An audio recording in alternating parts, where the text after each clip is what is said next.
The thinker and contemplator, bringing you insight and knowledge that is logical, thoughtful, and on point. Together, they deliver fair and balanced analysis from an insider's perspective with real conversations where the callers, the listeners, and the online maniacs get in on the action by sharing their thoughts, their comment, and their reaction.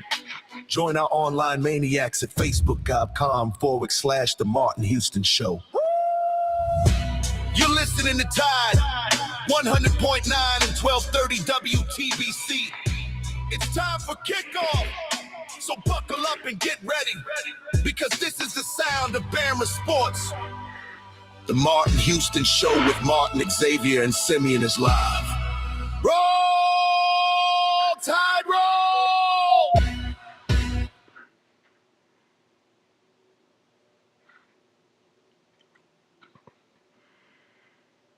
Good morning. Welcome into the Martin Houston Show with Martin, Xavier, and Simeon.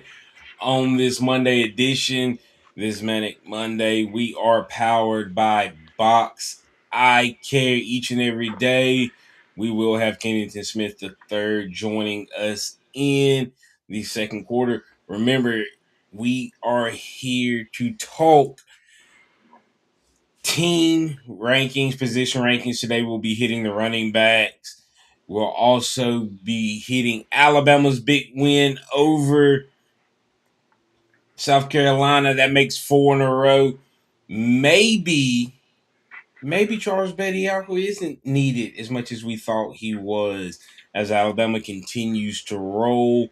They've got big games still ahead, but Bama on a 4-game win streak. Well, also, quick hit. Bama baseball started off with a series win this weekend over Washington State. We got a lot to get into and more. Remember that this is the day that the Lord has made, so let's rejoice and be glad in it. Take some time today to notice someone, love someone, serve someone, be the difference you want to see in the world today. Maniacs, give us a call on the hotline at 205-342-9904. And of course, our online maniacs jump in the conversation by posting your thoughts, your comments, and your reactions in the live stream chat. Also, this week, I'm going to try to catch up with someone that old Bama fans are familiar with. Tommy Wilcox played under Coach Bryant, local kids, grew up here in Tuscaloosa, did well. Of course, he's older than me, but I'm saying when he came here, he was a local kid, all right? So not calling him a kid today, but he's written a song, and he and I talked a little bit about it, and this song is, guys, kind of talking about getting back to that crimson jersey meaning something, and the tradition of Alabama being more than, what we've experienced the last decade and a half under Saban. So really, really interesting take there.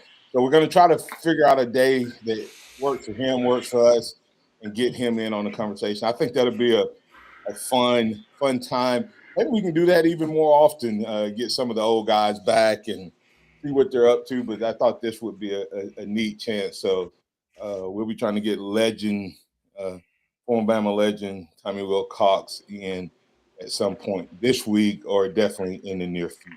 So, but yeah, I know we're going to talk about the Houston Power Rankings. as we break down each particular position group, unit by unit, player by player, looking at depth, ceiling, leadership, and game changer. And there's a lot of other things that we could have did that may would have given them better grades, but we're looking to the positive side of things. We're looking to get to the uh, excitement. I mean, there's gonna be enough naysayers out there. We're trying to give y'all some hope. We're trying to look at the things that are actually give you some hopefully insight into the top part of what Bama could potentially do, not the bottom. So, and of course, we do wear crimson colored glasses here on the Martin Hughes Show with Martin and Xavier and Simeon. Take it away, guys. Yeah, real quick. We didn't mention this, but Dad, what are your thoughts on former players running their mouth about the state of the program when it seems to constantly be a negative? Well, I would tell you most of those guys played under the Saban era. Agreed. Um, and sometimes pride comes before you fall. uh, I think they built Alabama football. Sometimes, not all of them. Um, I think I reposted the thing about Will Anderson, and I love that kid, and where he went into the prisons and was talking Mm-hmm. about how blessed he was, and and all of that.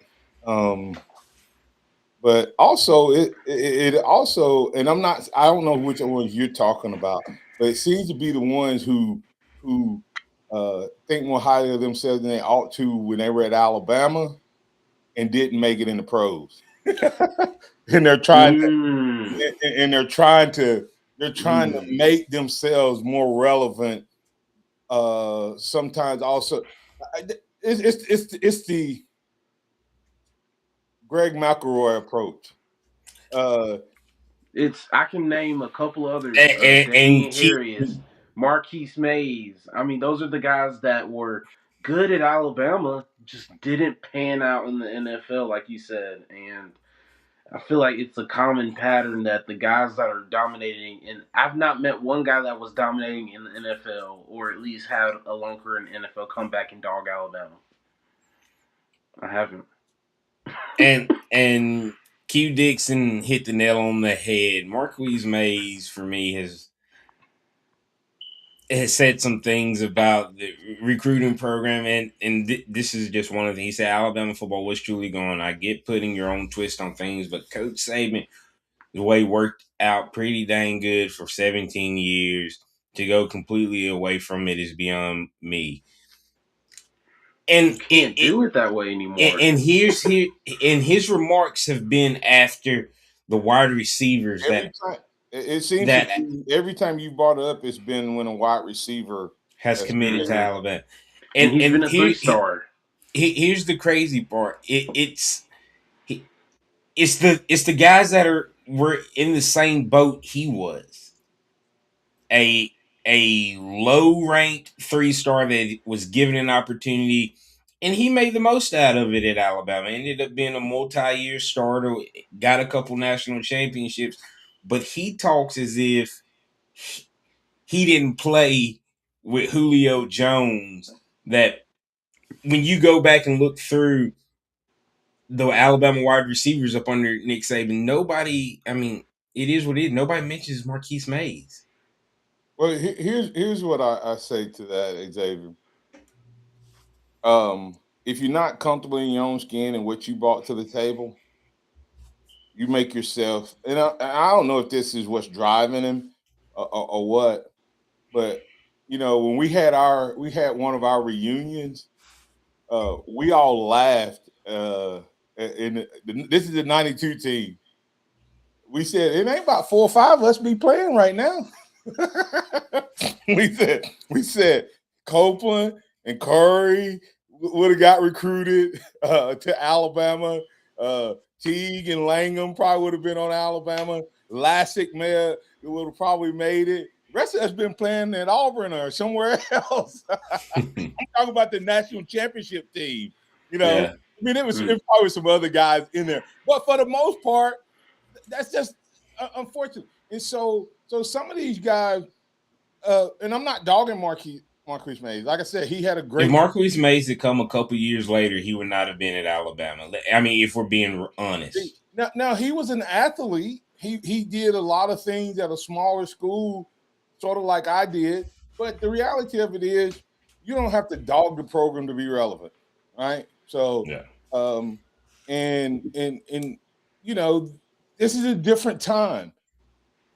There are 4 and 5 stars at programs who didn't used to get 4 and 5 stars. Every year you read about Vanderbilts and Houston's and these other places getting their first or second or third 5-star. The only place 5 stars used to go was to the blue chips that gave them a path to the NFL because they were coming to college to make it to the pros. Mm-hmm. Yeah. That was it. And so now they don't have to go to college to make it to the pros to get paid because they can leave college having made $3, $4, $6 million. Yeah. And they're more likely, if you're one of the lower end or mid-range 5 stars, you will make more money in college going to a Vanderbilt. Like that quarterback that went to Vanderbilt that was committed to Georgia, he's getting paid, man. And if he doesn't make it to the league, he's still going to be better set than he would have been if he maybe went to Georgia and sat for 2 or 3 years and maybe end up transferring to Vanderbilt later. Right. So, yeah, I just thought that was interesting. And speaking of recruiting, we've got Pat joining us on the hotline. How you doing this morning, Pat? Hey guys, got a late recruit Saturday. That JUCO. He ain't the biggest guy. Hey, he's built more like Smitty, but he had production out the yin yang at 109 yards or so average for Gulf Coast Community College out of Southern Mississippi. And hey, he's a real deal as far as went back, watched his film, actually know the coach, know his head coach. I, I can't get over how he goes out and finds players that nobody else is really looking at, and how this guy slipped through the cracks. Please explain it to me, X. I can't explain it. I can't. This kid, it looks to be something really special. I mean, like you said, he dominated the JUCO ranks over 1,200 yards on 68 receptions and 13 touchdowns. And JUCO guys have always been a key piece for Alabama through its success. You know, speaking of John Copeland, JUCO, back when you played that. And I know he wasn't your only teammate that came from JUCO. You look at the Terrence Cody's, the James Carpenters, all of these guys that helped Alabama win national championships through Coach Saban's era that came from JUCO. So when you see things get said about these kids before they even get an opportunity to prove themselves is kind of surprising to me. But yeah, Pat, I think he could be a interesting piece that has been added to the puzzle. Yeah, and but Martin, you go back to your head coach and your defensive coach. Hey, they could do what Coach Bryant could do. He could take his and beat yours, and take yours and beat his. Brother Oliver was some kind of specialist, especially in 1992, 93. Do you not agree, Mr. Houston? I do agree. Alabama had, but and those guys had a lot of heart. You know, a lot of want to, and it mattered along with being talented. So that's the question that we still have to see. And maybe these guys are hungry. Maybe these guys he's getting are they're talented, and maybe they're hungry. And I think that they're getting guys not just for guys to play this year. I think they're doing some depth management for this year and beyond. Thanks, Pat. Appreciate it, man. That's good insight. And remember, there's 105 scholarships now. So there's that aspect of it as well. But we're going to get to break. When we come back on the other side, we'll have Kennedy Smith III join us, and we'll continue this conversation on the Martin Houston Show with Martin, Xavier, and Simi.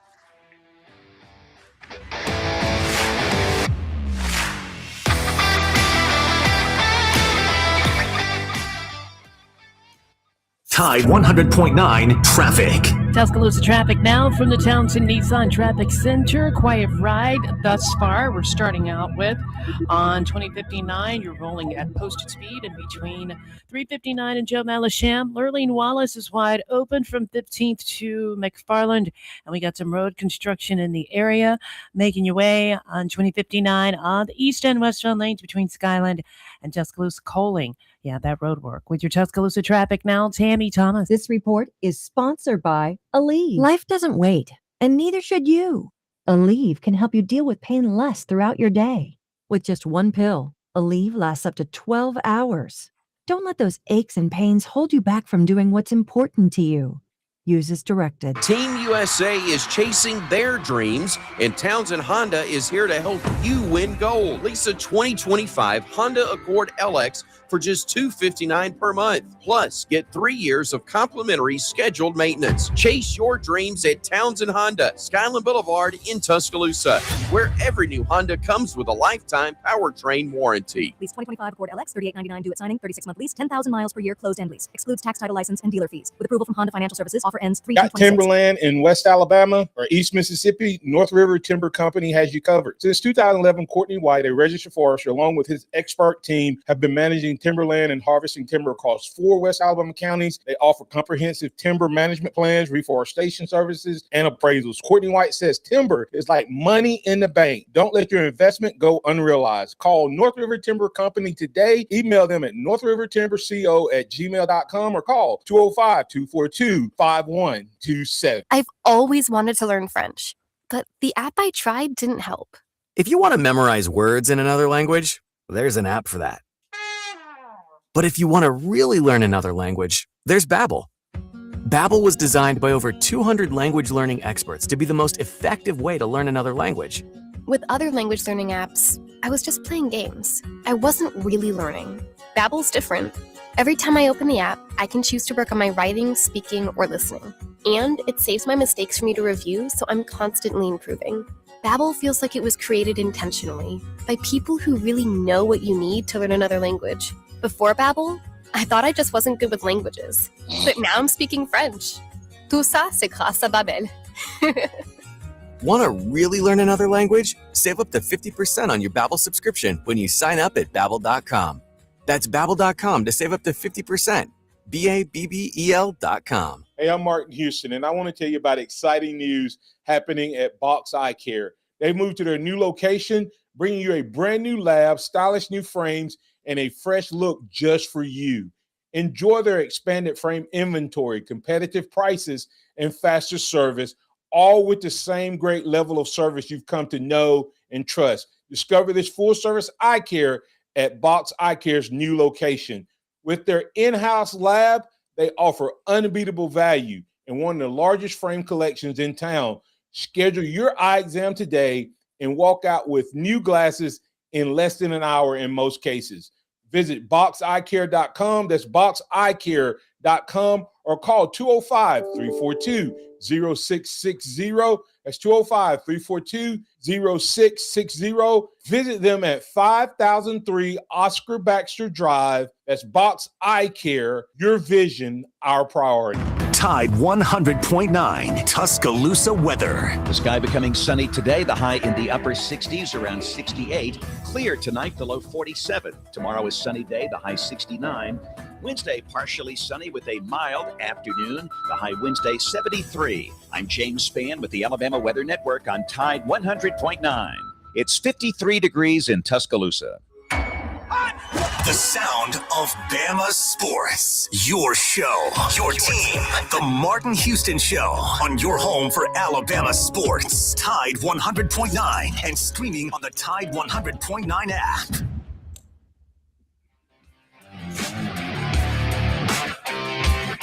Welcome back in to the Martin Houston Show with Martin, Xavier, and Simeon. We're live, local, and ready to get things rolling right here on your home for Alabama sports. Tide 100.9 and 1230 AM WTBC.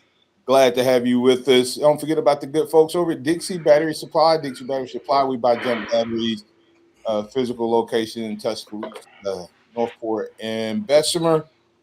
Never feel powerless again, powering from the smallest device up to the largest vehicle. That's Dixie Battery Supply, DixieBatterySupply.com.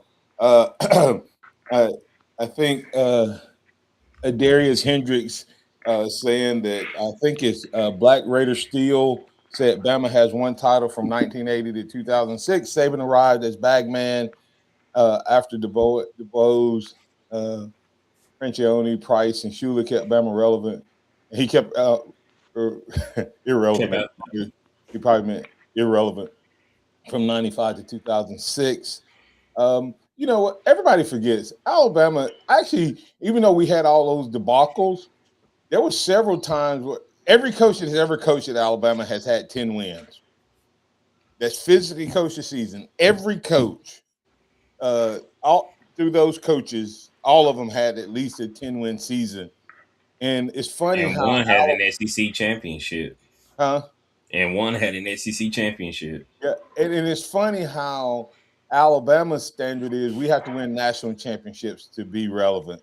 But everybody else, Georgia only had one for 40 years, one national title, but they were always relevant. Auburn only had one since their other one in the 50s. It's like everybody always dog and says, well, you had this one. Take away Sabins and we were still relevant. Put Sabins in and we're dominant. Okay. So, it's not like Alabama's not relevant. They just couldn't always get to the mountaintop. Once again, into this past season, the reason Alabama looks like a failed season is because we're comparing it to the greatest run ever. Alabama, with a second-year coach, did make it to the SEC championship game. So I just wanted to hit that, guys. Yeah, absolutely. But today we're going to be talking about a little bit about the Alabama basketball game this weekend. Alabama defeated South Carolina 89-75. This is Alabama's fourth win in a row. Alabama had three guys with 19 points or higher. Had Latrell Wrightsell, Aiden Holloway, and LeBaron Fallon with 20. I mean, this backcourt, when they're shooting their shots and they're hitting, it is scary to see. But one thing I was extremely impressed about, Alabama rebounded South Carolina by maybe, I think it was double digits. And that is something that has never happened. I don't think to this season. I mean, London Jemison had 8 rebounds. Amari Allen had 10 rebounds. If we can get our, I guess, wings rebounding at that level, I think Alabama will be very dominant going down the season. And maybe not having Charles Bediako and maybe everybody's saying this team is going to struggle without Bediako has maybe ignited something in this team and saying, you know what, this is rebounding is what we've struggled with. Maybe, if we hit the boards, we don't need Bediako and we don't need anybody else because Bediako wasn't on this team to begin the season and everybody had high hopes. So if Alabama can maintain that aggression on the boards, I think they'll be fine going into March. Yeah, I agree with that. But we got Kennington Smith III joining us on the show now. How you doing this morning, Kennington? I'm good. How are y'all? Doing good, doing good. So, Timmy was just talking about the basketball game. What were your thoughts after seeing the game on Saturday? Yeah, I think he made a good point as far as the rebounding goes. I think this is probably Alabama's best rebounding game of the season. They were plus 14 on the board, and they were plus 5 against Ole Miss, which Alabama usually breaks even in rebounding at best. So plus 19 in their last 2 games is notable, and hopefully that can continue. I think the biggest takeaway that I have is Alabama's doing a good job of taking care of the teams that they should take care of. The last 4 games, all games that you felt like Alabama should win, and they've done that. They have a tough game against Arkansas on Wednesday, but their schedule down the stretch is very manageable. If we're talking about getting a top 4 seed in the SEC, last 4 games, home against Arkansas, then go at LSU, home against Mississippi State, and then at Tennessee to end the year. You go 3-1, maybe potentially 4-0 in the stretch. You're definitely looking at a top 4 seed going into the conference tournament. and maybe everything doesn't look as bad as it did maybe a week ago or 2 weeks ago with this team. So I like what I've seen in the last 4 games. Seems like they've responded to that loss against Florida, and I think they're positioned nicely going into the postseason if they can keep this momentum rolling. Yeah, is it interesting though now that Bediako's gone that we've seen our bigs kind of step up and take the next step? I mean, our not our bigs as far as Aiden Sherrill and his scoring, but then when you look at the rebounding, it's Jemison and Allen leading the charge. Yeah, it's not, and it's nice to see, especially London Jemison, who's really come on lately. Amari Allen, finally getting healthy, and he's playing at a really high level too. I don't think that we've really seen like the true effect of like what could happen if Aiden Sherrill really gets in foul trouble. Taylor Bobone is still out. Noah Williamson, it looks like has kind of reverted back to kind of just being somebody that you kind of have to throw in there for like, a handful of minutes to just try to hold it together to give Sherrill some rest. If Sherrill ever gets into foul trouble in a game, that's when I think we're going to see kind of Alabama stretched a little bit. But it is nice to see some of the wings take a step forward in the rebounding and helping Sherrill out. Yeah, if Jemison ever gets his shooting down, I think he ends up being nasty. He's 0 for 8 over the last 2 games, but the rebounding and the hustle is really what he brings to the team right now. Yeah, now he's been making some winning plays, and I mean this has been going on for probably a little over a week now, going into 2 weeks. So good to see him respond. I'd like to see Taylor Boboa get healthy. I think that he can help with rebounding as well, even if his offense hasn't been there. But as far as Alabama, I think the story of this team all year long has just been like how potent their backcourt is or could be if you could get Sideline Holloway and Wrightsville all together healthy at the same time. And the last Saturday was just another example of that. You have, one guy go for 20, the other guys go for 19 apiece. And when they're shooting like that, Alabama's going to be able to, compete with a lot of teams. So we'll see what happens in the front court, but if their backcourt is going to keep playing at a high level, then, Alabama, like I said, I feel like they're poised to make some noise in the postseason, depending on if they get a favorable draw. Yeah, and speaking of that favorable draw really quick, guys, if the backcourt can play like this, I still think we're vulnerable to the bigs. If our backcourt shooting like this, then that can nullify the offensive side of the other team if they don't come with a great defense, Kennington. That makes sense. Yeah. If we get into, if these guys are playing like this and it's a shootout and we're trading 3s for 2s, then we can get them out of their offense. The problem is when the other team has had big so far this year, we've lost a rebounding battle and our shooting has been off. You can't have both of those happening at the same time. Kennington.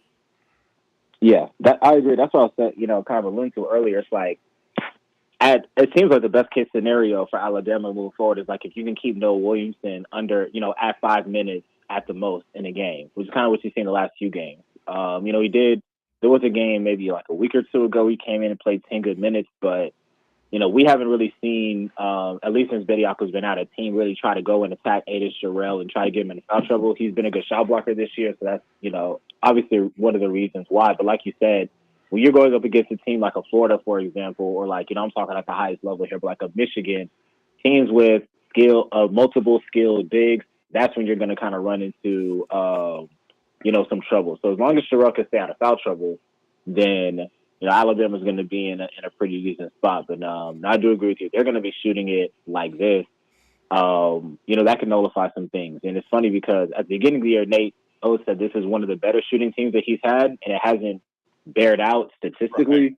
But the backcourt is starting to kind of like pick up a little bit. And even Millette is starting to play a little bit better offensively too. So you add him into the mix. So they can kind of find that down the stretch, then Alabama might have a few more answers than we thought. Ironically, Simon, let me say this real quick. Ironically, Millette and Bo Bowen came in. They were the highest percentage guys, right? Them, right? So, and Bo Bowen. So, yeah, Simon, go ahead. No, Jalil Bethea came in and gave some good minutes this game. He had a lot of hustle plays. was playing defense. So I think he's maybe gaining a little bit of favor with the coaching staff because he was able to go in when it wasn't just, I'm not trying to be funny, one scholarship player with the rest of the walk-ons. So I think he's getting able to maybe be an active part of winning basketball for this team. Yeah, which would be, a huge boost because, Bledeo was also, we had a conversation a little while ago about how the transfer additions haven't lived up to the hype, but Bledeo was kind of one of those guys. I mean, he was like a 5-star coming out of high school. You thought that he could come in and provide some firepower. It hasn't quite been that yet. So if he can continue to earn that favor going into the postseason, that's another potential, boost to this offense. Do they get Arkansas on Wednesday? Is it at home? It is at home. Yeah, they got it. Yeah. Kenny, what's your thoughts? And then we've been taking the break, guys. Yeah, I'm gonna zag, and I'm gonna say no. Winnable game, obviously they're at home. That plays a factor into it, but Darius Acuff is playing at just like a different level. So I'll take Arkansas, but I wouldn't be surprised if I would have. All right. Yeah, it's going to be a tough one. But we're going to get back on the other side.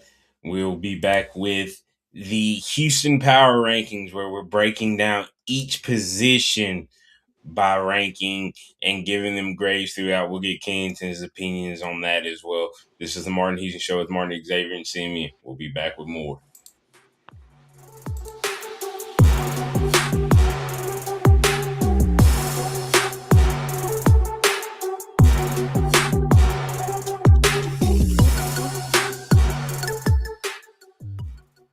Tide 100.9 traffic. Tuscaloosa traffic now from the Townsend Nissan Traffic Center. Quiet ride thus far. We're starting out with on 2059. You're rolling at posted speed in between 359 and Joe Malisham. Lurleen Wallace is wide open from 15th to McFarland.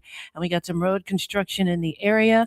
Making your way on 2059 on the east and westbound lanes between Skyland and Tuscaloosa Coaling. Yeah, that road work. With your Tuscaloosa traffic now, Tammy Thomas. Taco Casa, quality, taste, and value under the biggest cactus in town. They've been doing it the right way each and every day for 50 years and counting. If you're looking for a great option for lunch and or dinner, then you need to check out Taco Casa. Taco Casa, and while you're there, don't forget to get a big glass of that sweet tea. Visit them online at tacocasa.com. That's tacocasa.com. Quality, taste, and value on the biggest cactus in town. That's Taco Casa, tacocasa.com. Whether you're a working professional or an active dad, Gameday Men's Health in Tuscaloosa offers convenient expert-backed care for all men looking to feel and perform their best. They specialize in testosterone therapy, ED, weight loss therapy, and peptide therapy. Their easy 3-step personalized treatment plan will get you on the right track to feeling and performing better. All you have to do is stop by Gameday Men's Health at 1013th Street East in Tuscaloosa for a free consultation. Chow's Country Buffet in Tuscaloosa, where country favorites meet an Asian twist. Enjoy all-you-can-eat whole fried catfish, pot roast, fried chicken, and more served all day, plus crab claws every night for dinner. From seafood to country classics to Chinese favorites, you'll leave full and satisfied every time, all for one simple price. Want it to go? They've got takeout too. Call 205-399-2024 or visit Chow's Country Buffet in Tuscaloosa, because filling your stomach shouldn't empty your wallet. What does it mean to advertise and do your marketing with Town Square Media Tuscaloosa? Melissa started her business in 2014. What would you say to someone considering Town Square Media Tuscaloosa? My experience with Town Square Media has been awesome, and I would definitely recommend it to anyone. I think that this is the first time in my marketing experience that I've been able to see my return on investment. I would definitely say in the past that has not been the case. In this, I like knowing that that's 100%. A lot of the marketing we've done has been radio. You guys have so much more to offer than that, whether it's, websites, from targeted marketing to radio. You are kind of a one-stop shop, and it makes doing marketing so much easier. So I would definitely recommend it. For more info on marketing with Town Square Media Tuscaloosa, call 205-345-7200 or click on Advertise with Us on our website. At Mercedes-Benz of Tuscaloosa, it's a $99 pre-owned event. All makes, all models, all just $99 down. $99. Acres of the hottest pre-owned cars, tons of trucks, and a huge selection of SUVs. Many still have the factory warranty. And best of all, many are under 20 grand during the $99 pre-owned event at Mercedes-Benz of Tuscaloosa. All our pre-owned vehicles are fully reconditioned. If it's on our lot, it's passed a 100-point inspection, and we stand behind every vehicle we sell. Need credit? We have local banks and credit unions ready to lend. It's a $99 pre-owned event. All makes, all models, all just $99 down. $99 now at Mercedes-Benz of Tuscaloosa. Mercedes-of-Tuscaloosa.com. Mercedes-of-Tuscaloosa.com. Example 25 Ford Escape 32.8, 99 down, $575 a month, 60 months, 6% APR plus tax tag title to qualified buyers. Interact with the Martin Houston Show by calling us at 205-342-9904 or tuning into the Martin Houston Show on Facebook.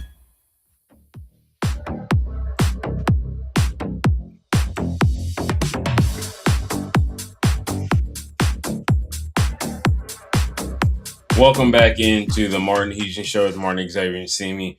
We are joined today, of course, by Kennington Smith III, as he does each and every Monday. Kennington, we've been doing a thing recently where we've done Houston Power Rankings, where we go in and we rank, so far, the offense as a whole, what our opinions are. We've done the quarterbacks, the wide receivers, and today we're doing the running backs. But just kind of an overview. Dad, can you pull up the exact overall rankings that we have? I can't pull it up, but I can talk through it. Okay. I can't show it to anybody on. Yeah. So we can talk about it. But Kennington, we're measuring using a little different rankings because it's such a new roster. The four things we're looking at, Kennington, is depth in the room, ceiling in the room. What's the ceiling? What's the potential if they hit on all points and have the type of season they're capable of? Leadership, whether you know it or not, whether they have it. And then whether or not there's a game changer in the room or, of course, on offense, whether it's a game changer. And overall, kind of the offense kind of came out as a B. The quarterbacks came out around an A minus. And the running back, the wide receiver room is, I haven't done the total. It's going to come out somewhere around an A minus as well. So, and now we're getting ready to talk about the running back room. But any thoughts on those first three? Based on depth, ceiling, leadership, and game team. Yeah. I think I would agree on the quarterbacks. I think receiver is an interesting one because the depth of it is questionable, but I do see the potential there. Obviously, you have Darian Morgan. Derek Meadows was a high-rated guy. Rico Scott, another year in the system. So that was an interesting one to me, but I would agree that, the quarterback, if they can hit their marks and based on the recruiting and everything that they've done, I would agree that quarterbacks is probably in that A- range. Yeah, and the thing we talked about a little bit on the wide receiver room is kind of how they play the wide receiver, not the room itself, that they may create some depth with their tight end play, but also,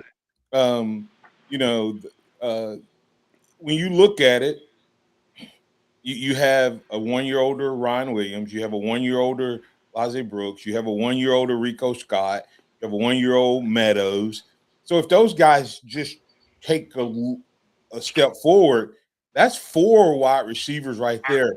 Then you have the transfer. That's 5 wide receivers as far as, guys who have experience in D1 ball,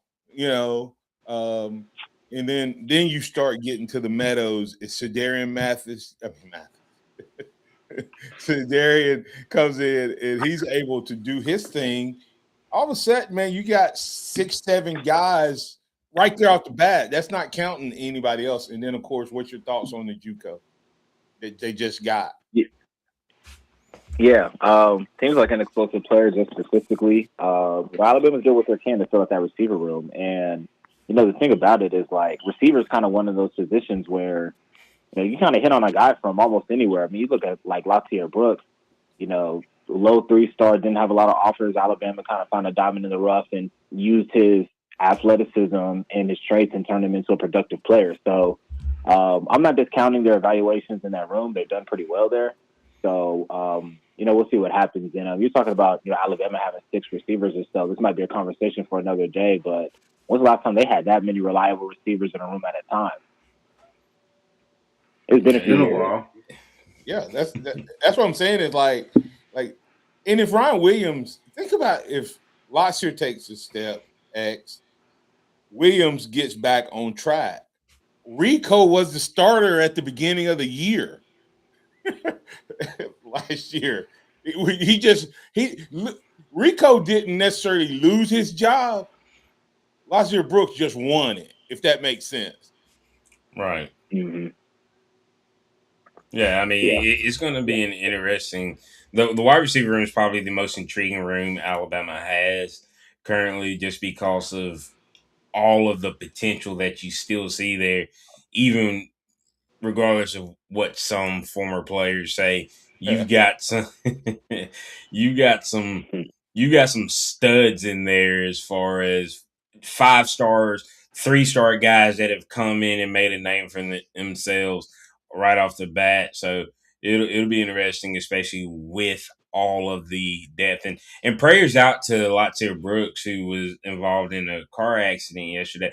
Doesn't appear to be anything serious, but just pray for a quick and speedy recovery for any issues that he has regarding that, because he's definitely not a guy you want out. But looking at the running back room, this might be the most challenging room to grade, because of how much of it is relied on the offensive line, and I think we're going to have interesting grades with that as well, Kennington. But when you look at the potential, the ceiling of this room, what do you see? Depth. Start with depth. The depth, or the depth of the room. Yeah, I think the depth is there. I think that's probably like the most sure thing that I can say about this room is that there are options in this room, right? Daniel Hill, A.K. Deere, Kevin Riley. These are all guys that have played. They added in, a transfer who's at least been in college for several years. So you have guys that have played. Yeah, so you have guys that have played. So the depth is there. You have some options. So I would say the depth is fairly solid. I would probably give the depth like a B+. You have multiple guys that have played some, and one guy's been multiple years. You got a 5-star in the room, so I would give it like a B+. Yeah. I would say I would give it a B+ as well, just because there is good depth, but the production of the depth hasn't been super great to this point. Daniel Hill probably is the most experienced outside of the transfers, and so I think there's just a little bit more to be desired from just the production point, but depth is solid for sure. Yeah, and that it looks like we're all kind of thinking the same way. If the running back room had not had such a dismal production last year, I could see myself giving an A- because Raleigh showed some stuff. I mean, he showed some stuff. And remember, running back room is a little bit wide receiver, a little bit O-line, and a little bit running back. And so, to me, I think they have some things that when we get to these other grades, it's going to jump off the charts. But I'm going to go a B+ as well, just because it's not proven. Yeah, and It's funny because I was, as y'all were talking, I was thinking A-, B+, B+. I'll be a little different. I'll go A- because I think this is really good depth. I think there's 4 to 5 guys that you can feel good about if the offensive line clicks Hey, this year. let me ask this real quick.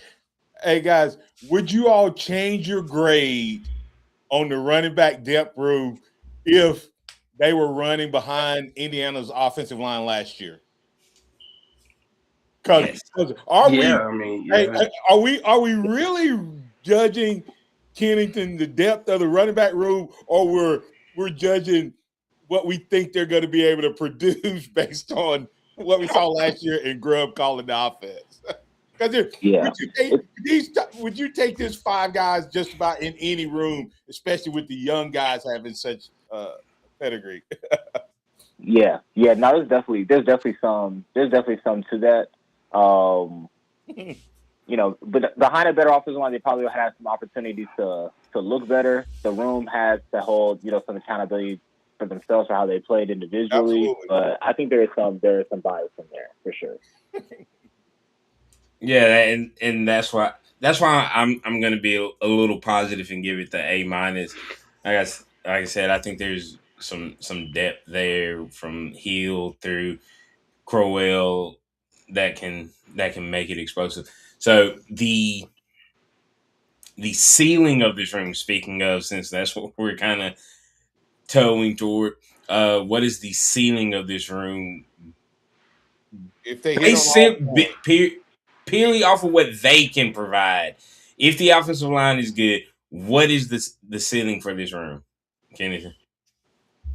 I think the ceiling would probably be like, I could give it like an A-. I would think that's like the offensive line doing what they need to do, and also EJ Crowell stepping in and being like an immediate impact player, and one of Daniel Hill, A.K.D. or Kevin Riley, like taking a major step forward. So there's a lot of ifs, ands, buts, etc. But the ceiling, if all these things line up, is probably like an A- running back room, because you look at the recruiting pedigree of all of these guys. Kevin Riley was a top 100 guy, I believe, was an Army All-American. A.K. Deere was a 5-star. Daniel Hill was another Army All-American blue chip guy. E.J. Crowell, obviously 5-star, number 1 running back in the country. So the recruiting pedigree is there. The talent is there on paper. So if these guys can maximize that with a solid offensive line, this could be an A-, potentially A running situation. A lot of caveats, obviously, but just off of the potential of the room, I can see it being to that level if they can all hit. Yeah, I agree. I'm gonna give it an A. I think if this offensive line is more aggressive and creates holes, then I think Daniel Hill will be a lot better. I think, but he also needs to work on his vision a little bit. But I think A.K. Deere, E.J. Crowell, Kevin Riley, they have some juice to them. So I think if they create the holes, they'll be able to have some bigger plays this year. Yeah, we're not even hitting some of the guys that's in the running back room. If you're just looking at the top 4 guys that I think is going to be Riley, Hill, Deere, and Crowell. The way I judge ceiling is not based on whether I assume everybody else is going to do their job. Grubb's going to call a good game. The linemen are going to block. Just pure potential. If I put this group of running backs into an offense that utilizes them, their skill set, their potential to play running back, Daniel Hill as a short yardage guy, if they gave him that specialty, Riley as a receiver out of the backfield, if that became his thing, and the other 2 all around, the only question I have about this running back room is whether they can block. From a talent standpoint, I give them an A+ because of the potential. If they were in the right situation, I think you have 4 guys that can flat out play D1 football, and you could put 3 of these guys back in the Saban era, and you would have Derek. I mean, you wouldn't have Derek Henry. You would have Ingram, Eddie Lacy, and Drake. You have some Kenyon Drake. You have TJ Yeldon. So I say it's an A+ room for potential. Doesn't mean that that's what's going to be the results, though. Yeah, I'm gonna give him an A for potential, and like you kind of nailed it. These guys can play and all have their own specialties. The blocking is the biggest issue. Can they block consistently? And that's why I'm a little hesitant on the EJ Crowell love. I think he's an uber talented runner of the football. I think he can be really good as a pass catcher, but he's not 17 yet. Can he physically hold up and block SEC linemen that are 23, 24, 28 years old with the way college football is going? Well, maybe they'll just Simeon. Xavier. Maybe they'll just use him anytime he in the running back as the hot route on the blitz. I mean, coaches have to be able to coach this stuff. I mean, it's simple. You don't have to make a running back block. If the running back man blitzes, then you throw the ball to him. Come on, coaches. It's not that difficult. Anyway, X, we need to get through these next two. And then we've done depth, ceiling. Leadership is up next. So, hey, Kennington, what you got on leadership? Yeah, this is a tough one. Really young room. Not a lot of guys who have. Truthfully, like young room. Not a lot of guys who have played. Not a lot of guys who have played well. So I don't know where the voice emerges from this room. It might just be whoever is just like emerges as just kind of like the alpha in this room out of spring practice is probably the leader. I don't know who the leader is at this moment.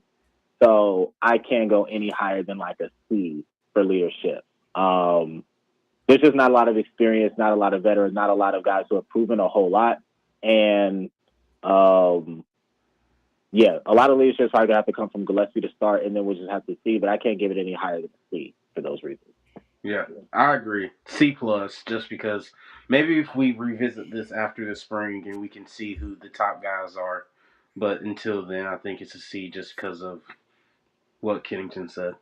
They have a C+ only because Daniel Hill and Riley played some. So they do have something that they bring to the table. The other two guys, not very experienced. Yeah, C+ for me as well. Two guys that have played, four guys that are new or barely played in this offense. And then we've got game changer. How many game changers in this room? How do you grade that, Kennington? Again, this is another tough one for me because I just haven't seen any of these guys change a game before, at least consistently. There might have been a moment or two, maybe for Daniel Hill. I don't think there's been any game-changing moments for Kevin Riley or A.K. Deer. EJ Crow, to Xavier's point, is really young. Maybe he could be a game changer, but that's putting a lot on a kid who's not yet 17. So game-changing, I'm probably going to have to go with like a C+ here just based off of what I've seen. There's potential there for a lot of guys to take a step forward and be that. But when we talk about game-changing, we're talking about guys that have like home run hitting ability, guys that can break tackles, guys that can turn nothing to something. And I just haven't seen that out of the guys in the room that I've played at least. So again, this is like a C+ for me. Yeah, I'll say B because I saw A.K. Deer have a couple of runs, so I think these guys can do it with another year of experience.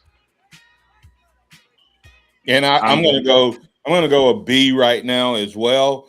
But once again, I think there's huge potential, and I think I'll have a different grade after spring, and then we'll test that syllabus in the fall. Yeah, I'm going B- just because we don't know yet what they can do, and once again, it's so reliant on the offensive line. But hey, Kennington, let everybody know where they can find you, sir. Yeah, on Twitter/X at SkinnyKenny_ and at apnews.org. All right. That was Skinny Kenny _ at Skinny Kenny _ on the X. I like the running back room a lot. I know their grades are lower than the wide receivers, but that's just because of the unknown. I think that there's enough in there that Alabama can look good.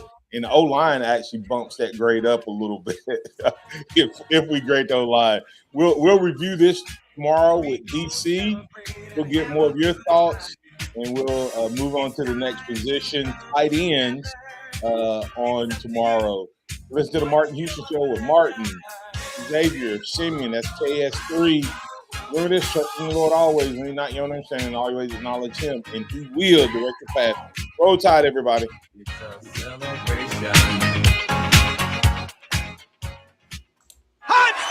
Thank you for listening to the Martin Houston Show on your home for Alabama sports. Tide 100.9 and streaming on the Tide 100.9 app.